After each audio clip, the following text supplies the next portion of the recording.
Have a great day, everyone. Welcome to another virtual uh, session. No? We are having our recorded session on the very last topic of the readings in the Philippine history, readings in Philippine history, RPH Jack 2. So we'll be having our recorded lesson. I'll be sharing to you our presentation. No? The last presentation or the last topic for the subject readings in Philippine history. I hope you can see already the screen. So this time I will be showing to you our topic for this day. So we have here, I hope it is already available on your screen, the social, political, and economic, cultural issues in the Philippine history.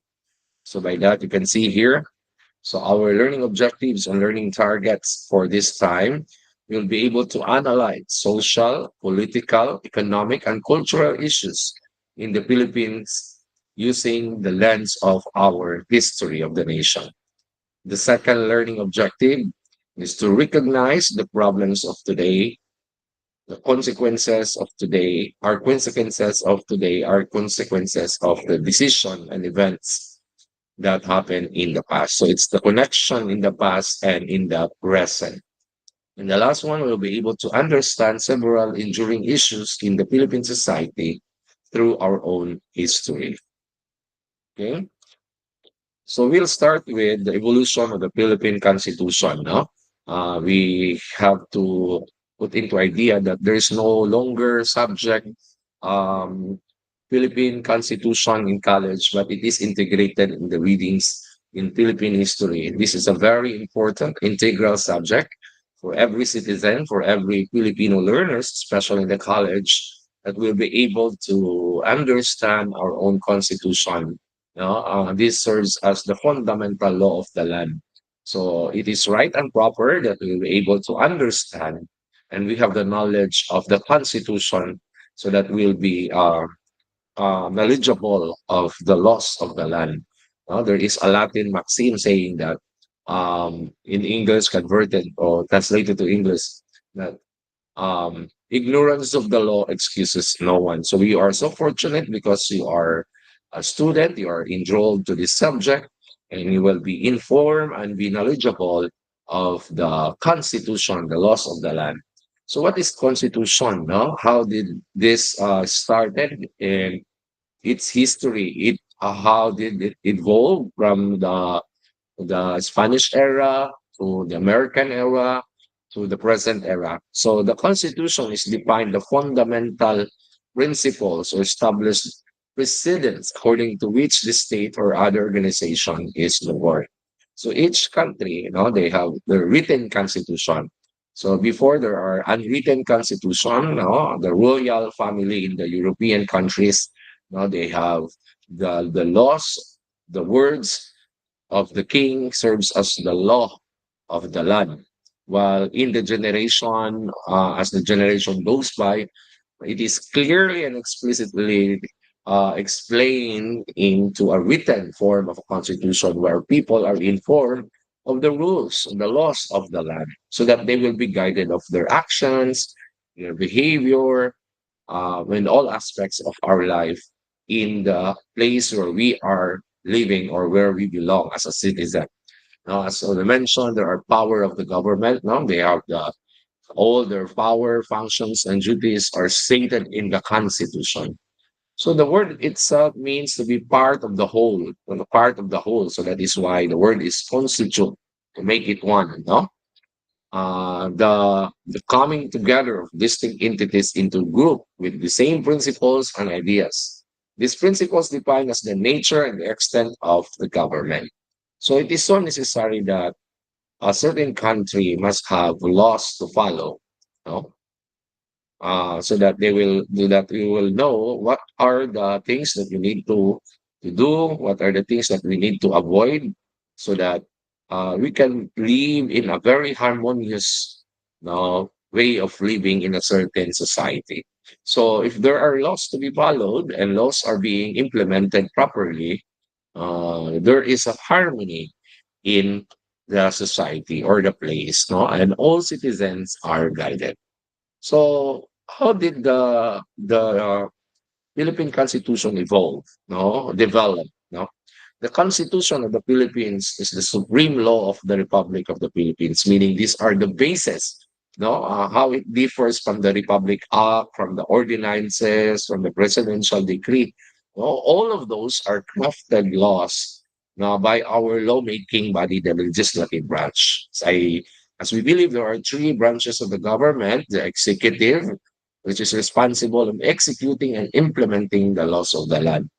And then that was created by the second branch, the legislative branch of the government, which is composed of two houses: the House of Representatives, the lower house, and the upper house, which is the Senate of the Philippines, which is responsible in drafting, creating the laws. No? It is called the proposed bill. Once it is already agreed in both houses or called the Congress, it will be submitted to the president. And once it is signed, it becomes a republic act or statutory laws. So how it differs from the Constitution? No, paano nga naiiba ang Constitution at ang mga batas na nilikha ng mababang kapulungan at ang mataas na kapulungan?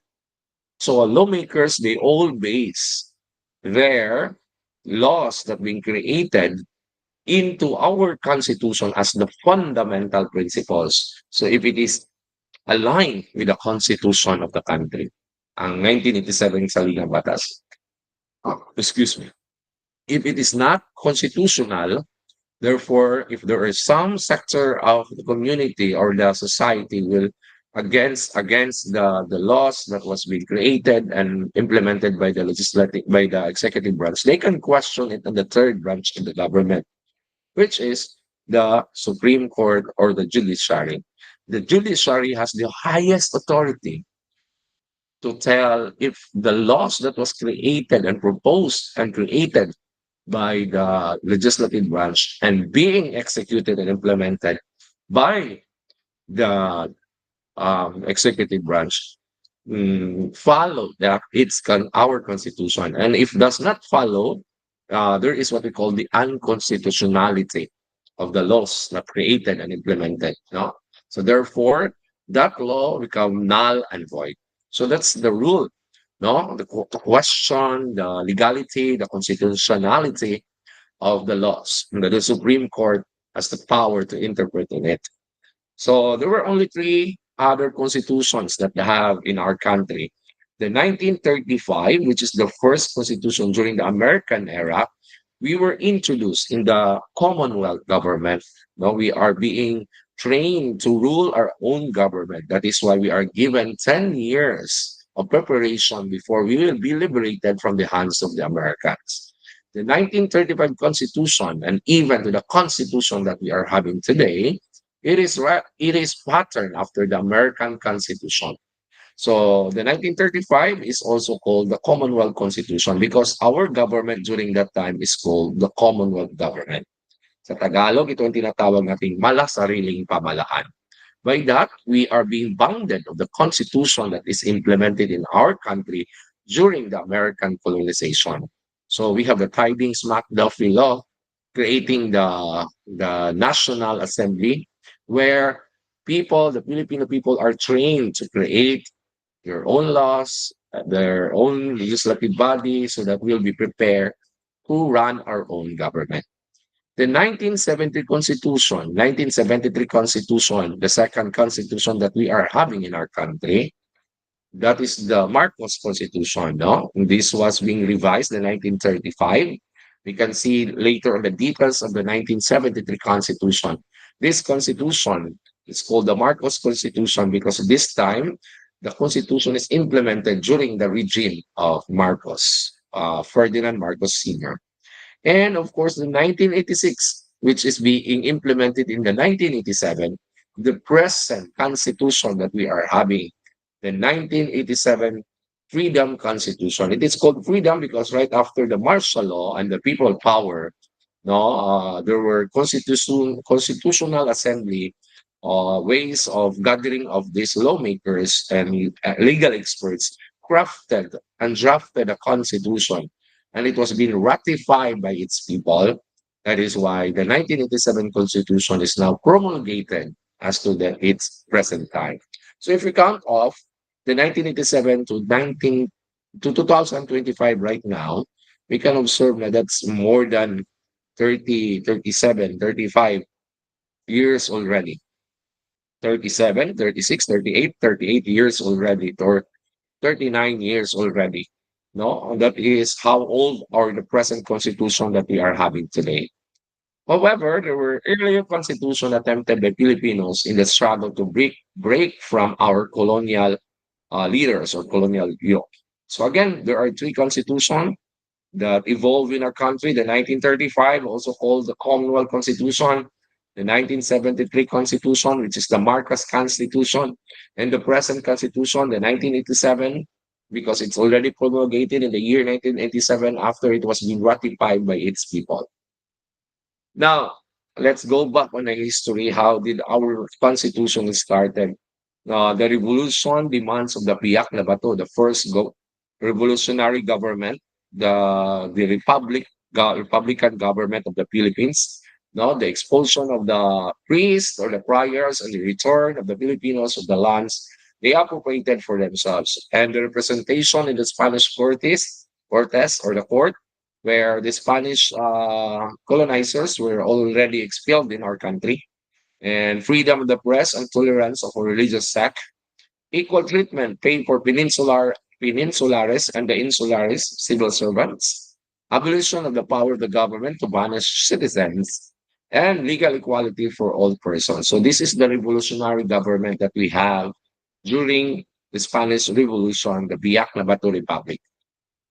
In the 1897 Constitution, the Biak na Bato, this is prior to the 1935 American-sponsored government. Our 1897 Constitution, the Constitution of Biak na Bato, is patterned after Cuba. Now, if you still remember, Cuba was also under the hands of the Americans and the Spaniards, by the way. So we pattern our Constitution, the Constitution of Biak na Bato, to Cuba Constitution. No, the Constitution of Biak na Bato is was the provisionary constitution of the Philippine Republic during the Philippine Revolution.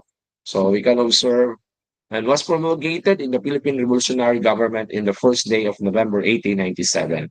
Now, again, this constitution is borrowed from Cuba, and this was written by Isabelo Artacho and Felix Ferrer in Spanish and later translated to Tagalog. While we were inspired with the Cuban people, because they are also struggling in the hands of the Americans and the same time the Spanish time, we have the same situation when Cuba was colonized and about to liberate from the hands of the Spaniards. They were also being assisted by the United States. So the 1897 Constitution of Biak na Bato, the organs of the government under the Constitution were the Supreme Council, which is vested in the power of the president and the four department secretaries. No, if you try to look at on the Tejeros Convention, no, these are the positions that we are having. We have the president.